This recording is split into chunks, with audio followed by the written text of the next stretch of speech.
Hi guys, Scotty here with another DBZ Dokkan battle video for you.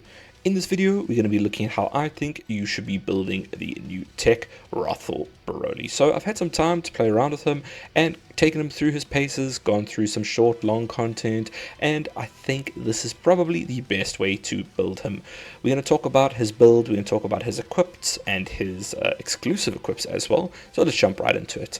Now, this unit really wants to get hit, and he wants to super a lot of time. In his passive, every attack he performs is going to massively build up his defense, and then every attack received is going to massively build up his attack.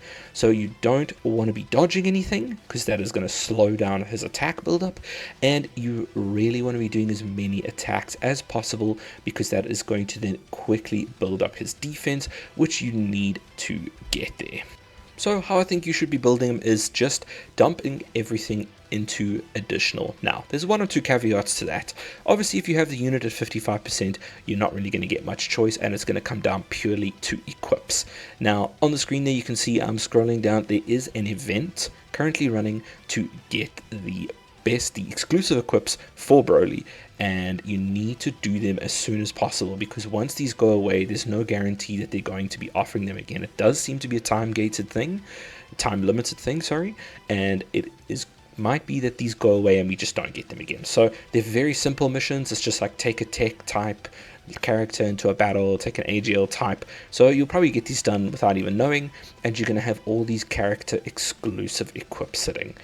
Now, if you have the unit at 55%, I would highly advise, instead of going for the going all in on additional, maybe you get one extra additional attack in a turn, and you have quite a low chance of that.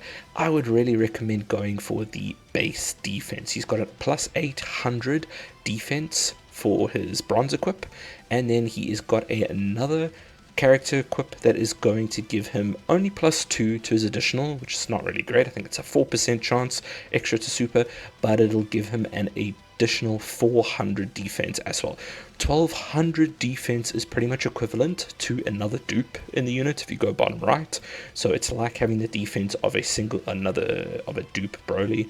So that is probably far more valuable than the lower chance to actually what you could get with additional, just because of the way that his passive works with the base defense that he has. The more base defense he has, the higher you're going to get your defensive stack to grow, and the more quickly you're going to get that done. Now, you could argue as well that the additional is going to help you get there more quickly. If you do proc that additional more often, it will be faster that you'll get there, but honestly, after 5 or 6 attacks, you are pretty much there anyway, and I still think in that situation having the bigger base defense is just going to help, because this unit relies on raw stats.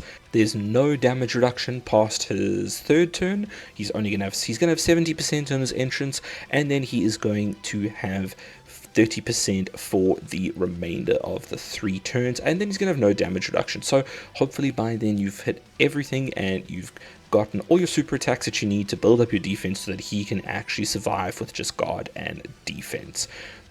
He will most likely, he's very tanky, he's a very strong unit, but giving him that extra defense, especially at 55%, will just help so much. If you do have a dupe, it's probably more useful to go something like just full additional equips, and then you get the extra defense from his dupe anyway. So that's how I would build him anyway, at 55%, 69%.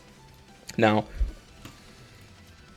unfortunately, he is a Teq unit, and why I say that is because he has an innate 5 crit that you get anyway, which is pretty much a total waste, because once he does 5 attacks, he's going to have a 100% chance to crit. So definitely do not build any more crit. It is a complete waste on this unit. He will have a 100% chance to crit, and the dodge is not really recommended on this unit. Now, it's not the worst thing in the world, because if you look at the wording in his passive, it does say that for every super attack, the enemy launches at the character. So what we're talking about is that attack and defense plus 30% infinitely. Now, that's what makes him such an incredible stacker as well, is if you know where the super attacks are coming and you get hit by them, he is going to just stack attack and defense 30%, plus obviously he stacks on his supers as well.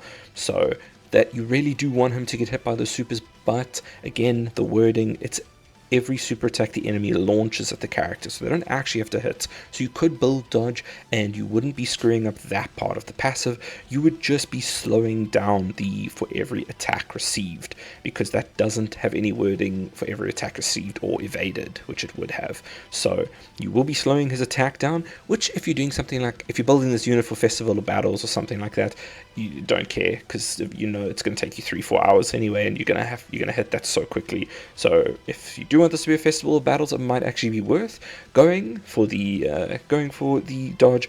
But generally, in general use, I would say additional and defense is going to be a lot more useful. Additional as your hidden potential, and then defense on your quips, especially at 55%. But that's just what I think. So I hope this has helped, and thank you so much for watching. I will check you guys in the next one.